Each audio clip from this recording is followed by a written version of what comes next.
Chocolate লাভারদের জন্য নিয়ে এলাম দু রকম চকলেট কেকের রেসিপি, ট্রাফল কেক আর চকলেট মুজ কেক। সঙ্গে থাকছে কিছু টিপস অ্যান্ড ট্রিক্স যেগুলো অ্যাপ্লাই করে যে কেউই সুন্দরভাবে কেকগুলো বানিয়ে ফেলতে পারবে। নমস্কার বন্ধুরা, আমি অপালার রান্নাঘরে আপনাদের সকলকে স্বাগত জানাই। ভিডিওটা একটু স্কিপ না করে সম্পূর্ণ দেখার অনুরোধ রইল। তাহলে চলুন আর দেরি না করে রেসিপিতে চলে যাই। সাধারণত যে কোনো চকলেট কেক বানানোর জন্য আমরা ডার্ক চকলেট বা ডার্ক কম্পাউন্ড ইউজ করে থাকি, কিন্তু আজকে আমি সুইট চকলেট বা যেটাকে আমরা মিল্ক চকলেট কম্পাউন্ড বলি সেটাই ব্যবহার করছি। প্রথমেই একটা 5 ইঞ্চির কেক টিন নিয়ে নিয়েছি, সেটাকে আমি রিফাইন্ড অয়েল দিয়ে একটু গ্রিজ করে নিলাম। তারপরে একটা বাটার পেপারকে গোল করে কেটে এইভাবে আমি বসিয়ে দিলাম, তার উপরে আবার একটু তেল ব্রাশ করে দিলাম। এবার একটা 6 ইঞ্চির কেক টিন নিয়ে নিয়েছি, সেটাকেও একইভাবে রেডি করে নিলাম। গ্যাসের ফ্লেমকে মিডিয়ামে রেখে 15 মিনিটের জন্য প্রিহিট করতে দিলাম। 1/4 কাপ রিফাইন্ড অয়েল নিয়ে নিলাম আর half cup chopped chocolate compound এর মধ্যে আমি দিয়ে দিলাম। ওজনগুলো সমস্ত লিখে দিয়েছি, সেটা একটু দেখে নেবেন। এইবার ডাবল বয়লার মেথডে আমি চকলেটটাকে মেল্ট করে নিলাম। চকলেটটা সম্পূর্ণ মেল্ট হয়ে যাওয়ার পর এখানে আমি 1 teaspoon instant coffee powder add করে দিলাম। কফি পাউডারটাকে গুলিয়ে নিয়ে দিয়ে দিলাম এখানে 1 কাপ চিনি, যে চিনি বাড়িতে ব্যবহার করি সেটাই দিয়েছি।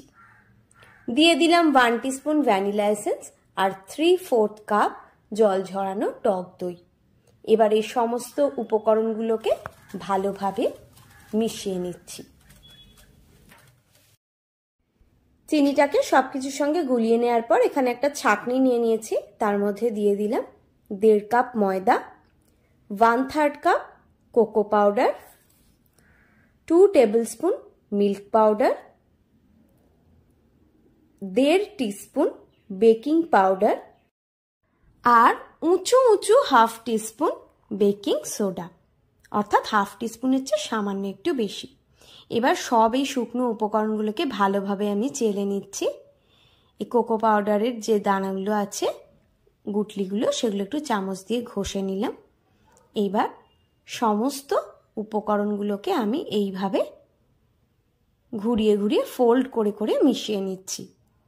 এখানে আমি 1 কাপ দুধ নিয়ে নিয়েছি। প্রথমে অল্প অল্প করে দুধ অ্যাড করছি আর মিশিয়ে নিচ্ছি। দুধটা আগে থেকে জাল দিয়ে রুম টেম্পারেচারে রাখা ছিল। 1 কাপ দুধ পুরোটাই লেগে গিয়েছে, কিন্তু এখনো আমার রিকোয়ার্ড কনসিস্টেন্সি আসেনি। আমি আরও 1/3 কাপ দুধ এখানে নিয়ে নিয়েছি, সেই দুধটাও অল্প অল্প করে অ্যাড করছি আর একইভাবে মিশিয়ে নিচ্ছি।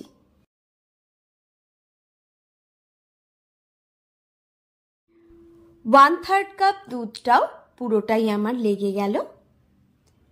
দুধটাকে ভালোভাবে মিশিয়ে নেওয়ার পর আগে থেকে রেডি করে রাখা কেক টিন দুটোর মধ্যে মিশ্রণটাকে আমি ঢেলে নিচ্ছি।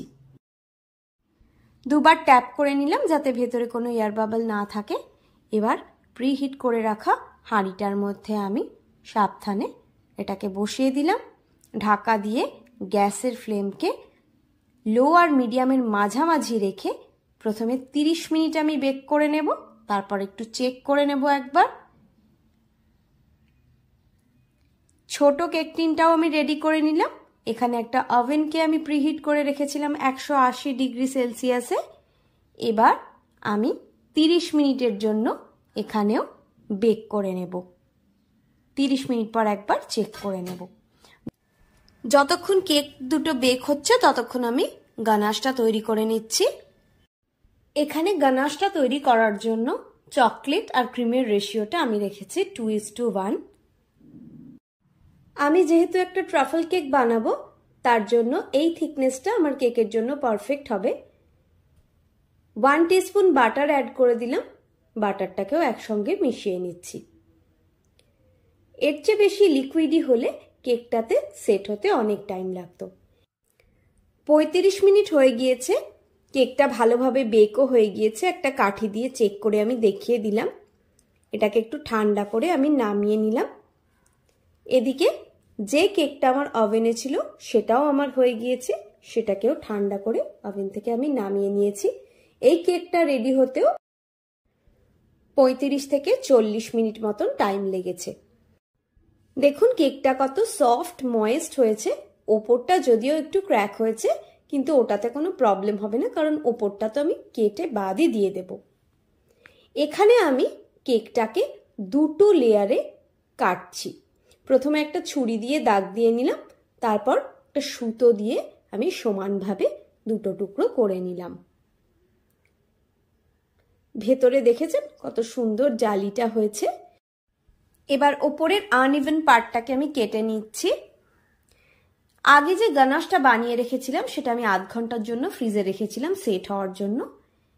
এবার ওই গানাশটা বার করে আমি অল্প একটু দিয়ে দিলাম একটা থালার মধ্যে, দিয়ে এখানে একটা কেকের লেয়ার দিয়ে দিলাম। সেটাকে সুগার সিরাপ দিয়ে ময়েস্ট করে নিয়ে ওপরে আরও একটু গানাশ দিয়ে আমি পুরোটার মধ্যে স্প্রেড করে দিচ্ছি। এখানে গানাশের থিকনেসটা দেখেছেন, এর চেয়ে বেশি লিকুইডি হলে কিন্তু আমার সেট করার সময় খুব মুশকিল হতো। এখানে সুগার সিরাপ যেটা আমি বানিয়েছি সেটা 1/3 কাপের মধ্যে 2 টেবিল স্পুন চিনি আমি দিয়েছি। একইভাবে ওপরের লেয়ারটাকেও প্রথমে সুগার সিরাপ দিয়ে ময়েস্ট করে নিলাম, তারপরে গানাশটা দিয়ে দিলাম। গানাশটা আমি সাইডেও লাগিয়ে দিয়েছি। এইবার গানাশটাকে প্লেন করার জন্য আমি একটু গরম জল নিয়ে নিয়েছি। গরম জলের মধ্যে নাইফটাকে ডুবিয়ে ডুবিয়ে এইভাবে আলতো হাতে আমি এটাকে স্মুথ করে নিচ্ছি।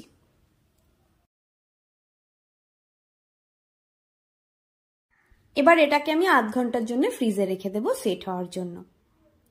আধ ঘন্টা পরে একটা বাটিতে গরম জল নিয়ে তার মধ্যে একটা বাটি বসিয়ে 1/4 কাপ ক্রিম আর 1/4 কাপ ডার্ক চকলেট কম্পাউন্ড দিয়েছি। তার মধ্যে সামান্য একটু বাটার দিয়ে মেল্ট করে নিলাম। বাটারটা দিলে এটা খুব শাইনি হয়। এবার এই লিকুইড চকলেটের মিশ্রণটা আমি সেট হয়ে যাওয়া কেকটার উপর আমি ছড়িয়ে দিচ্ছি। এবার আগে থেকে চপ করে রাখা চকলেটটা কেকের ধার দিয়ে একটু ছড়িয়ে দিচ্ছি। তার উপর কয়েকটা সুগার বল স্প্রিঙ্কল করে দিলাম। এটাকে আবার আধ ঘন্টার জন্য ফ্রিজে রেখে দিচ্ছি সেট হওয়ার জন্য। এবার পরের কেকটার জন্য আমি মুজটাকে তৈরি করে নিচ্ছি। তার জন্য এখানে 1 কাপ মতন ক্রিম নিয়ে নিয়েছি। এবার সেটাকে প্রথম 2-3 মিনিট একদম স্লো স্পিডে বিট করে নিয়েছি। তারপর আস্তে আস্তে স্পিডটা বাড়িয়ে ততক্ষণ অবধি বিট করব যতক্ষণ পর্যন্ত না স্টিফ পিক আসছে। এবার আমার যে গানাশটা বানানো ছিল সেখান থেকে অল্প অল্প করে গানাশ এই ক্রিমের মধ্যে আমি অ্যাড করছি। যেহেতু এটা আমার সুইট চকলেট, সেটা মাথায় রেখে গানাশের পরিমাণটা আমাকে ঠিক করতে হবে।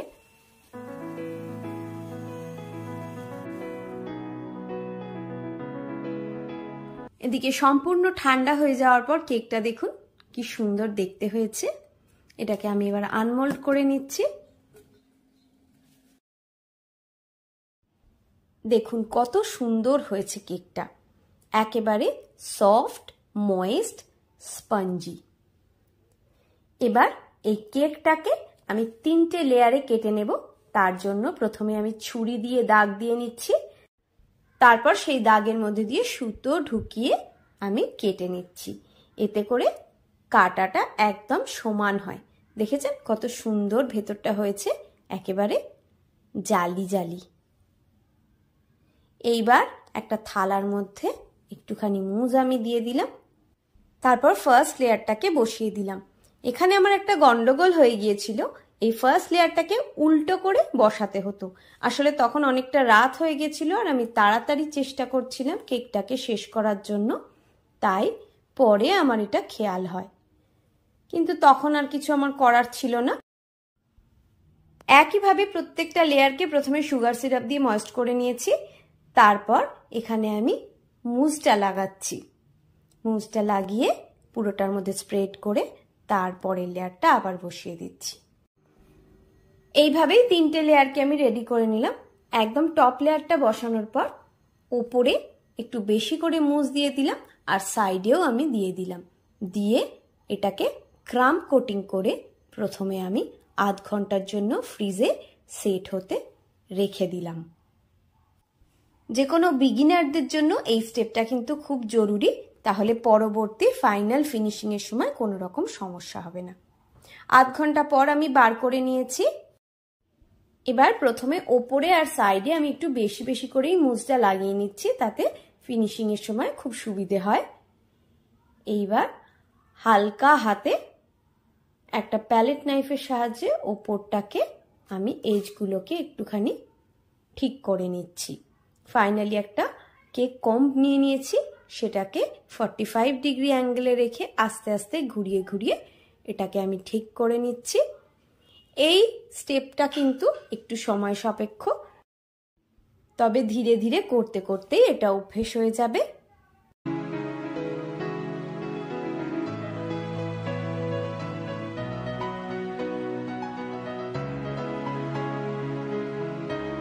এবার এটাকে আবার আমি আধ ঘন্টার জন্য ফ্রিজে সেট হওয়ার জন্য রেখে দিচ্ছি।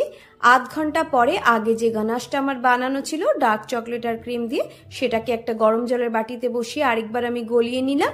তারপরে কেকটার ওপরে এইভাবে আমি ঢেলে পুরোটার মধ্যে ছড়িয়ে দিচ্ছি। চামচের সাহায্যে সাইডে একটু ড্রিপের মতন করে দিয়েছি। নিচে যে গানাশটা পড়েছিল সেটা তুলো দিয়ে মুছে পরিষ্কার করে দিলাম। এবার আবার এই কেকটাকে আমি আধ ঘন্টার জন্য ফ্রিজে রেখে দিচ্ছি সেট হওয়ার জন্য।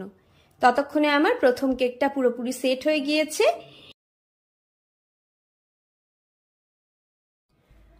আধ ঘন্টা পরে আমি মুজ কেকটাও বার করে নিয়েছি ফ্রিজ থেকে। এবার ওই মুজটাকে আমি একটা পাইপিং ব্যাগে নিয়ে নিয়েছি। এখানে নাম্বার 14 নজল দিয়ে আমি একদম সিম্পল ভাবে এইভাবে গোল গোল ডিজাইন করে দিচ্ছি সাইড দিয়ে।